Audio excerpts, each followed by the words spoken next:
He's going to war now. Yeah. You know what? Oh I shit. did not think. Okay, okay. Yeah, I when I logged in, I said, I Hey, hope they listen, don't. it's all good. It's all right. Yeah. Well, welcome everybody to another episode of 15 Good Minutes.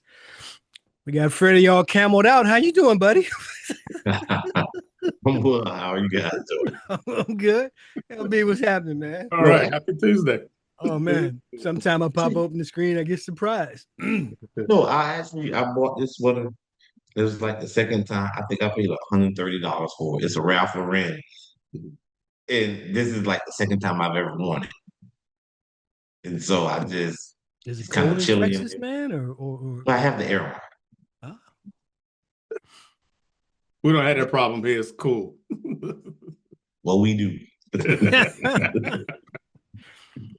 Hey, listen, I got something I want to talk about today and get your opinion on.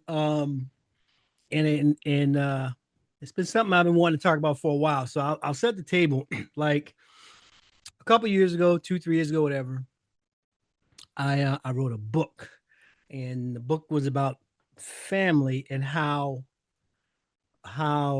you could have friends that become family, and you can have friends that are so close to you that they're closer than blood relatives.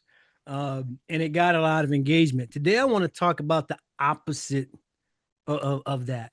I want to talk about what happens when you outgrow friendships. Now, I'm saying outgrow, but LB, it may be another word for it. But what I'm saying is when you've had a friendship with someone years, decades, however long, but for whatever reason, it's just not clicking right now, and it doesn't take away from whatever it was you and that friend had 5, 10, 20 years ago. Whatever that was, obviously it was good enough that you guys were tight. But today, right now in 2026, not so much. So and this is top of mind for me because as I get older, I try to become more cognizant of not just time, but time well spent, right? And quality. And basically, my bullshit quotient is so low that I just don't have the tolerance for it. I see it coming. And in years past, like maybe when I was still, Freddie's age, I would want to roll up my sleeves and deal with the bullshit and try to help somebody figure it out. And today I don't. Mhm. And in some regards, I know I'm the guy now. Hey, get off my lawn, you kids. Fair enough. I think we earned that, but I wanted to get you guys' perspective on how you deal with it, when you deal with it, and do you have any sense of sorrow, guilt, empathy, or any of those things, or can you just make the decision and move with it? So I'm going to start with you, LB. I have some thoughts, but I want to kind of see where you guys are with it.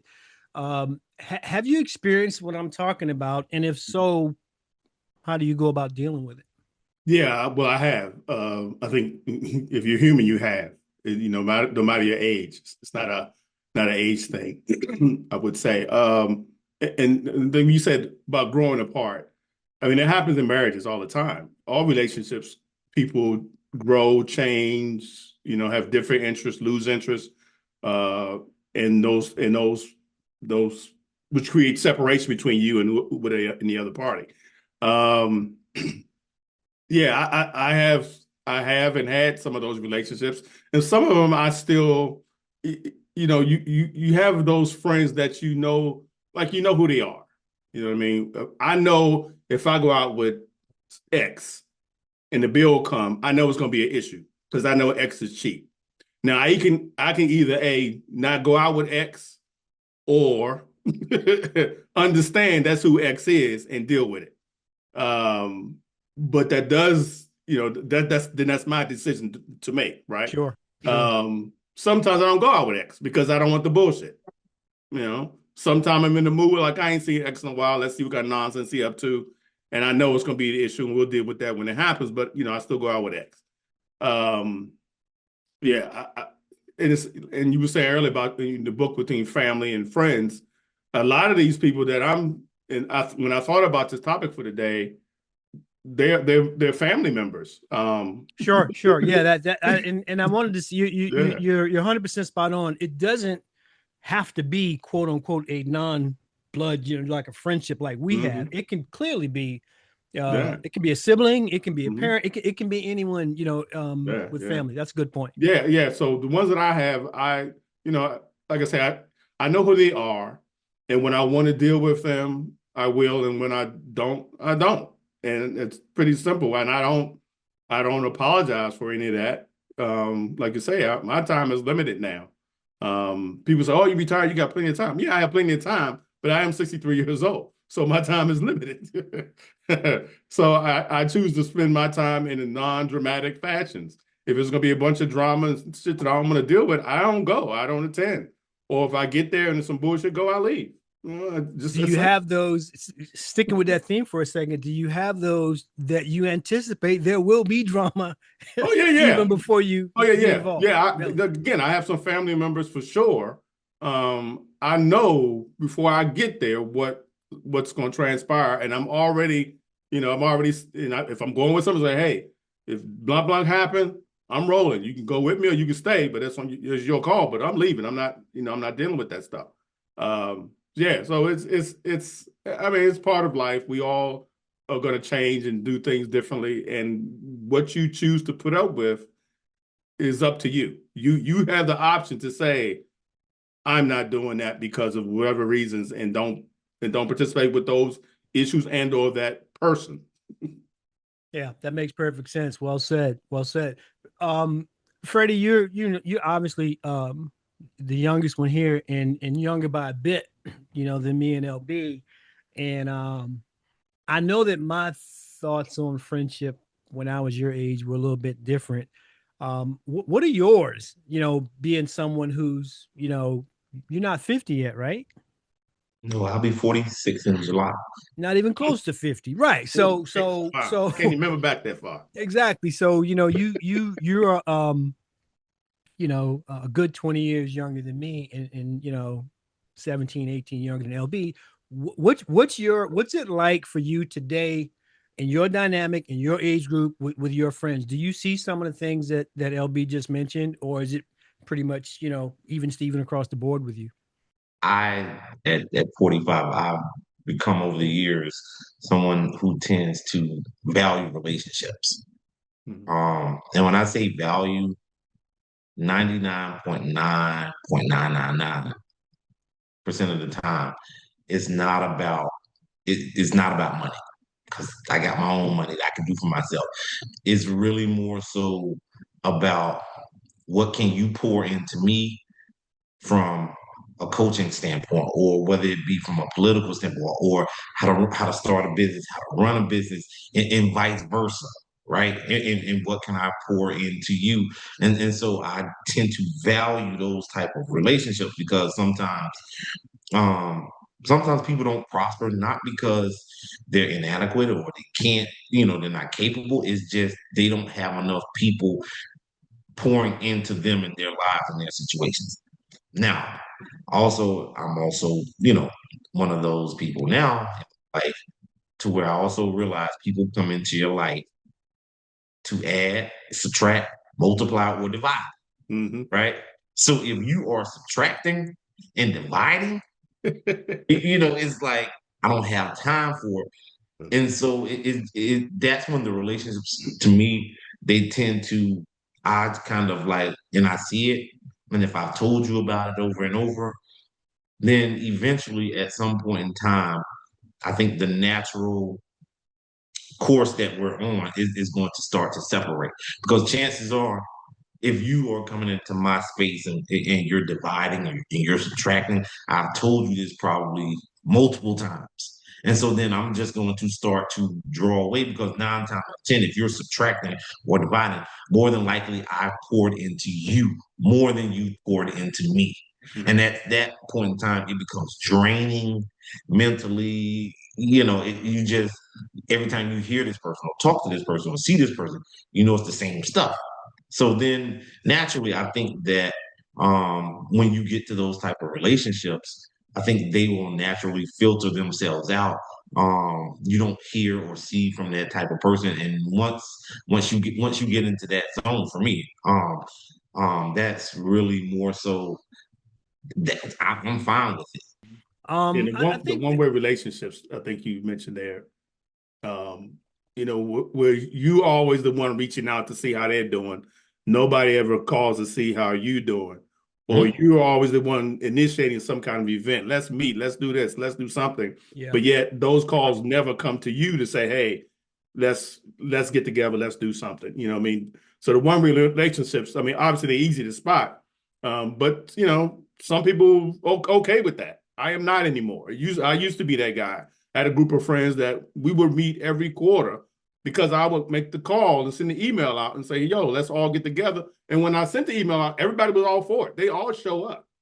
But if I wasn't the one Exactly. to say let's do it, it would never What's gonna happen. happen? And Right. I had some friends like that, and I haven't seen them now in over a year because I was curious to see how long would it go before somebody else suggested it, and no one has suggested it. So I I haven't have seen or done that talked to too. them in over a year. I Yeah, have done that too. that's a Yeah, great point. yeah, It goes back to I remember when when Dee and I were doing the premarital counseling and stuff, one of the things that we were told is that you can't be responsible for the other person's happiness. yeah, yeah. That's a principle. Just Mm-hmm. keep in mind you're going to have some joint happiness, you're going to have some individual happiness, but the minute you think that you're responsible for someone else's happiness, you get exactly what LB just described. People will let you own that relationship. Yeah, All the people that he's talking about that he was doing the quarterly thing with were fine and would show up as long as he organized it. yeah. But if no one else is organizing it, that means that there's something about that relationship that Mm-hmm. you may want to examine. Right. To your point, Freddie, I'm not so sure that they naturally fizzle out. There've been some that I've had to just break away from because they, to your point, they're mentally draining, but they're also emotionally draining. And if you allow them, they can be financially draining. And there's a saying, and I don't know where she got it from, but Dee gave me this a couple years ago, and I've started implementing it where she says, match the energy. And that's kind of what Mm-hmm. LB just match the energy. This is not scorekeeping. This isn't if I do this today, then LB's got to do it tomorrow and Freddie's got to do it the next day. That's not what I'm saying. But energy is something that you will know. When you're just sitting around, farting around, nothing's happening, and that person does call you and checks up on you and doesn't want anything, Right. that's a good sign. They care about you and they just checking in. There are Mm-hmm. people, I swear, that if they text me or call me, I'm waiting for the shoe to drop. I'm waiting for it because you only call me when you You need need something. something. Yep. Only call me when you need something. And so as I've become more aware, I guess, of where I am in life, and it kind of aligns to what you're saying, Freddie. I still want to pour into people, but I still want to gain. You know what I mean? And at 67, the window's not very wide, for me in that regard. So to if I continue to accept relationships, I won't say necessarily friendships because I've had them. I had a really good friendship with someone for a long time, like decades, and then because of things that happened in his life, we just don't hang anymore. Mm-hmm. Right. I mean, we were always together for the longest amount of time. And then once, he got into a relationship with someone, I don't see him maybe once a year. And to LB's point, Mm-hmm. it's going to be if I implement it. If Right. I just say, I haven't seen him. Hey, man, I got some tickets to a game. You want to go? Even then, it's, well, I don't know. I got to check and blah, blah, blah. And I'm like, well, you're a grown ass man. Either you can or you can't. I don't have the tolerance for that kind of thing. But what I found, and one of the things I want to ask you about, is that when I started matching this energy, I found more peace within. I'm okay not having, a thousand friends. Yeah. If I have 7 to 10 and they're good, and it's not that I have to talk to them each and every day, but I'm there for them Mm-hmm. and they're there for me. And I'll give you another example. And I hope I don't botch it because it was years old, but years ago, the pastor at our church gave an example. And he said basically, him and the missus were out somewhere Saturday night, wherever, and they were enjoying themselves as a couple. But there may be people in the congregation who want to toot their nose up at what they're doing. Something happened and they couldn't get home. At 2:30 in the morning, he called a friend of his. And what the friend said was, "Tell me where you are. I'm on the way." And when he got there to pick them up, he didn't ask them, "What are you doing in this part of town? Why is the leader of a church and his wife out late on a Saturday night when you got?" He asked nothing except, "Hey, y'all hungry? Y'all want to go to the all night diner?" Hmm. And took them where they wanted to go. That is what friendship is. There was no judgment. He Right. didn't, and he didn't indicate how long it had been since he had talked to that guy, but he knew he had someone that he could just call and say, "Hey, I'm here. I need an assist." And they're there. And that has always stuck with me. And I've been using that, kind of like a barometer, LB, with regards to, do I want to spend my time with, someone who isn't willing to do that for me, or someone I wouldn't do it for? You know what I mean? Yeah, 100%, 100%. You know what I hate? And I've been on that match envy for like last 3 years, to be honest.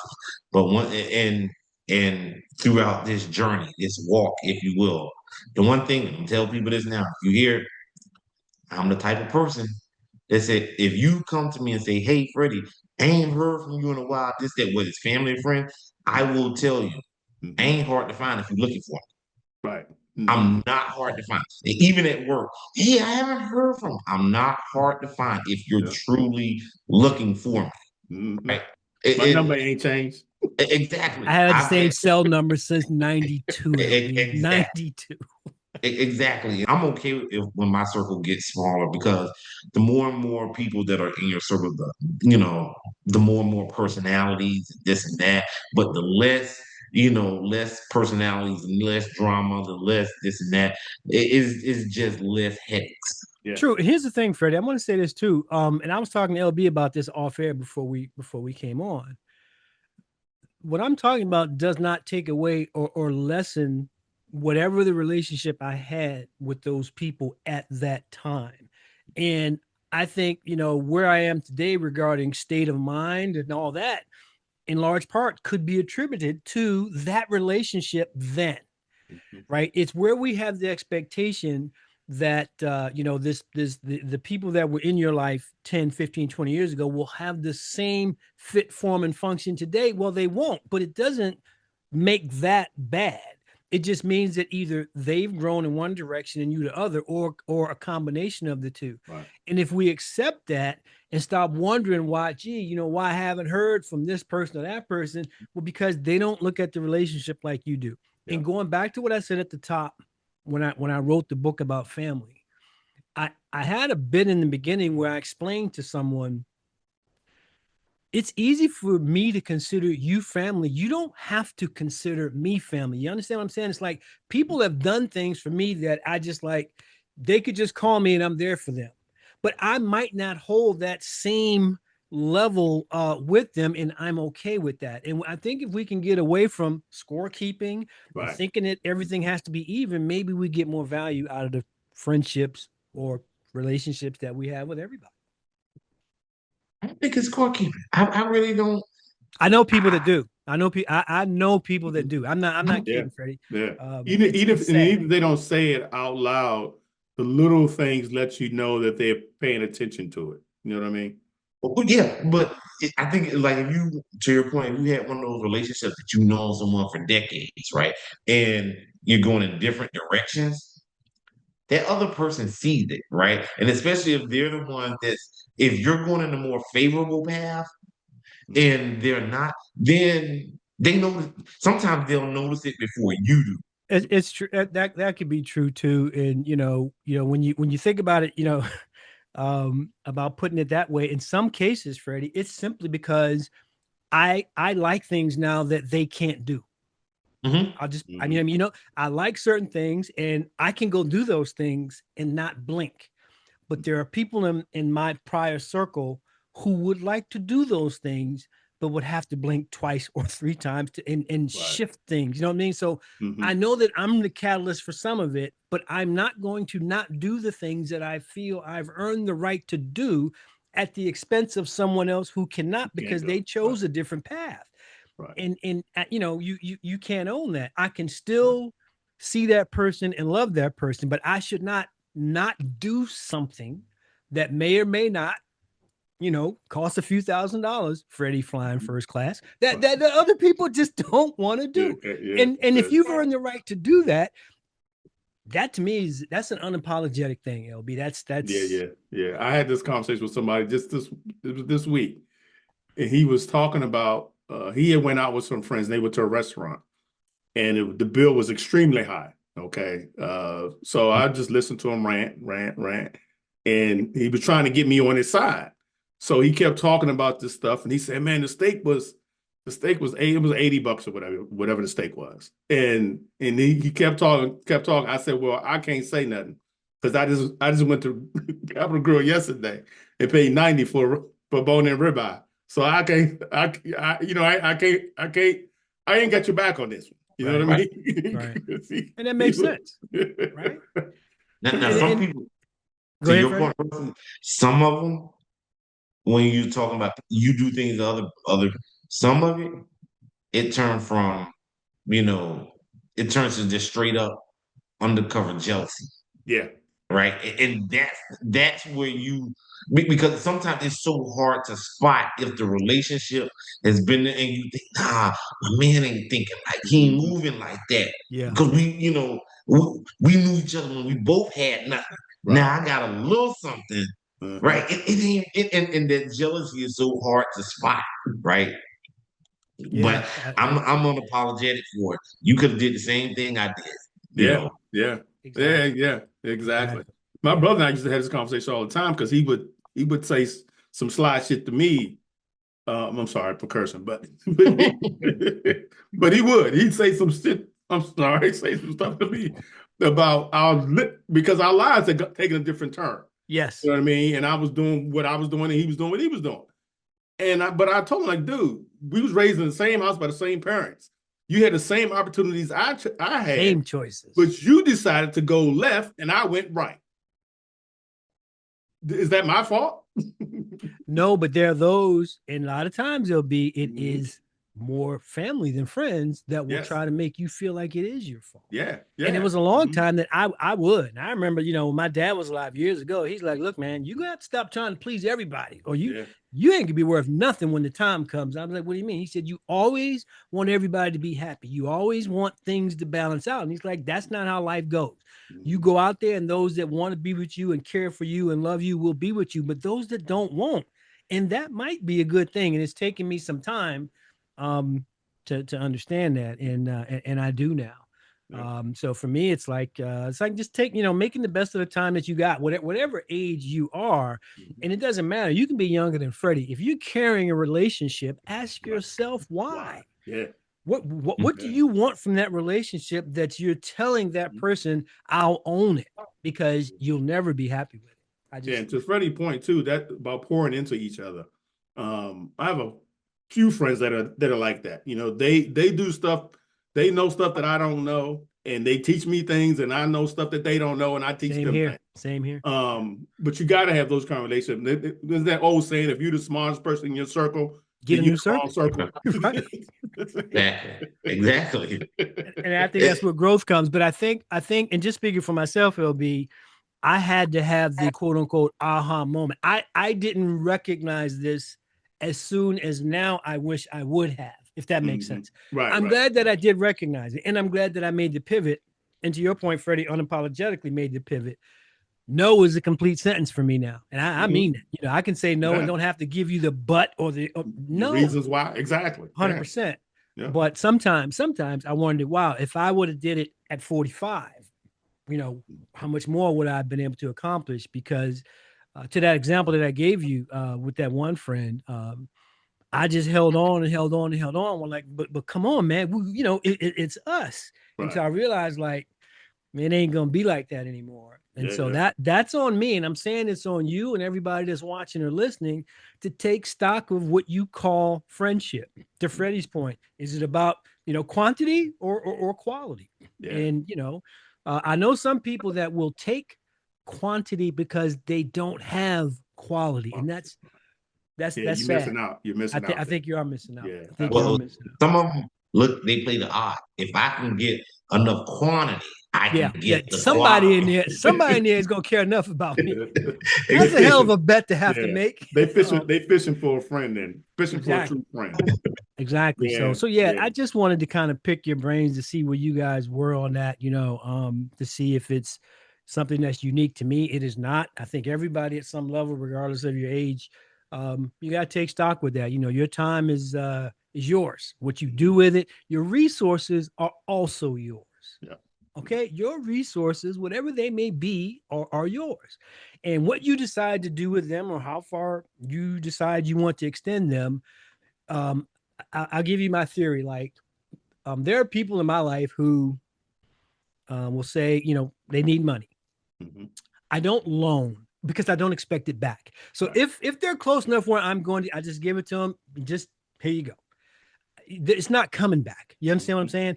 But that's a choice that I make. I'm going to give it. I'm not, because I used to be like, well, damn, when am I gonna get that 500 back? Mhm. It's not coming Coming back. So back. either you don't give it because you have a repeat offender, and I've got some Mhm. of those that I don't, or you see somebody who you think needs it. My only problem with that is, like I was saying, it's wrong in my opinion if you haven't talked to someone, checked up on them, done it, visited them, but when you call them, it's with your hand out. Yep. I say no to that every Yeah. time. So I got a niece, and I'm waiting for her. I'm waiting for the phone call. I'm waiting for the phone call. Well, exactly. It's coming. people stop asking me for money because I started issuing promissory notes, right? Oh Right. wow. Right. And that's Yeah. Now, am I gonna go? Am I gonna really make you sign a promissory note over $500 and then take you to court to get that 500? I'm gonna lose more than I'm going to 100%. ultimately lose. But see, now that's a deterrent because I told him I was like, well, if you go to Chase Bank, they make you sign a promissory note. And they're gonna charge you interest and even charging you interest. Right. I You just want my better pay money on back. time. They're gonna charge you a I'm, penalty and interest. Good topic. Thanks for weighing in. I think it means a lot, and hopefully, maybe somebody need to hear what we're talking about today. Speaking of it, before we go, let me see what the fellas have to say today. Freddie, I'm gonna start with you, man. What you got to say gonna go today? quick. Rusty know I'm all about firing head coaches.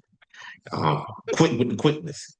If there's one coach that should be Kenny Atkinson, is that his name from the He Cleveland? just got renewed today, by the way. Did it really? They Wow. gave him He, an extension today. they gave They, he like an should be hour ago. he should be fired. That one, the collapse in game one, and then two, the statement you made. Oh, well, based on analytics, we won two Right. games. He didn't win nothing. You got He housed 4 games, he should Cleveland. be fired. And Rusty knows I'm quick to fire a head coach. I don't care what color you are. He should be fired on principle alone. I'm done with it. I agree with you. LB, what you got to say, man? I'm gonna make this quick too. So a buddy of ours is moving to Panama, and when in the course of that, I've ran into I have a cousin who is going next week to look about moving there. A friend of ours, Claude, has a friend who's looking into moving there. I'm just curious, what is going on in Panama that is attracting I mean, I've seen all the Instagram posts and all that stuff too, but you're not moving from state. You're moving a whole You're leaving the continent. country. You know what I mean? Pretty much. So yeah, I'm going down there myself in a few weeks to see for myself. But it's interesting to me how every time I mention to somebody knows somebody else who's thinking about moving or in the process of moving. So I think my thing though there, LB, is that I'm interested to see where we are with this friend 1 year from now. To your point, I've seen too where people say, "Oh, I'm thinking about going," but I don't know anyone who's been and stayed right. for some amount of time. Yeah. And I think it takes a lot, to leave your country. Different story if my job sends me and they said, "Hey, you going over and we got you covered," but to just say I'm leaving the Packing up country my stuff and go. to that, to LB's point, to Panama, because there's a lot of it. Why? So hopefully we'll be able to get this person to join the podcast a year from now, maybe 9 to 10 months, and say what's it like. Because I actually, to LB's point, I asked him this. I said, I'm going to ask you in several months what you like and what you don't like about it, because he has no relatives there, nothing. He's just, him and his family are moving there. So I think that's a great point, LB. I'm curious to see where we go with that as well. So Yeah. Fun time. So, hey, thanks for joining. Appreciate you guys tapping in. As always, we look forward to talking to you guys next week. And until then, take care. We are out.